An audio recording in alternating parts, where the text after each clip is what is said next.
بسم اللہ الرحمن الرحیم۔ السلام علیکم۔ 85 سال بعد استنبول کی مسجد آیا صوفیہ میں اذان کی صدائیں بلند۔ اس تاریخی لمحے اور اس تاریخی مسجد آیا صوفیہ کے بارے میں اور اس کے علاوہ صدر طیب اردوان نے کون سا اہم بیان دیا جس سے مسلم دنیا کا سر فخر سے بلند ہو گیا، یہ سب کچھ جاننے کے لیے آپ یہ ویڈیو آخر تک دیکھیں۔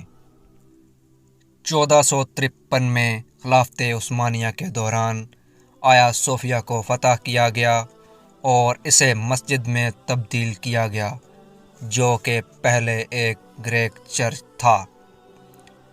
4 صدیاں اور 78 سال بعد 1935 میں ترکی کے پہلے صدر مصطفیٰ کمال اتا ترک نے سیکولر ترکی کے قیام کے دوران اس کی حیثیت مسجد سے ختم کر کے اسے ایک عجائب گھر میں تبدیل کر دیا،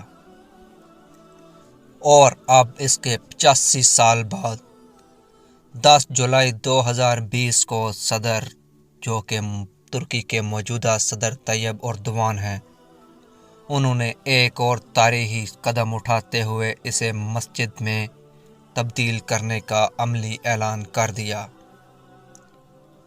جس کی کچھ مسلم اور اسلام مخالف قوتوں نے اپنے اپنے انداز میں بھرپور مذمت کی، جس میں ترکی اور استنبول کے پڑوسی ملک گریس سر فہرست ہیں۔ اس کے علاوہ فرانس میں کرسچن کمیونٹی کے موجودہ پوپ نے بھی اس کی بھرپور مذمت کی ہے۔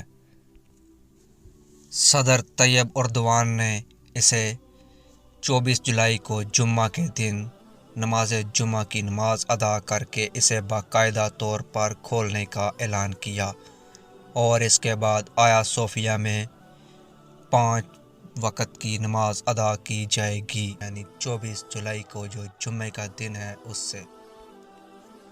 اس کے علاوہ صدر طیب اردوان نے اپنے ایک اور اہم بیان میں یہ بھی کہا ہے کہ یہ فیصلہ مسجد اقصیٰ کی آزادی کی جانب ہمارا پہلا قدم ہے۔ 2023 کا ترکی ہر لحاظ سے ایک الگ ترکی ہوگا، اور اس کے اشارے اردوغان حکومت بہت پہلے سے دے رہی ہے، اور آج کا یہ فیصلہ اس کا منہ بولتا ثبوت ہے۔ ہماری یہ ویڈیو لائک کر دیں۔ اس طرح کی مزید خبروں سے باخبر رہنے کے لیے ہمارا چینل سبسکرائب کر دیں۔ شکریہ۔ اللہ حافظ۔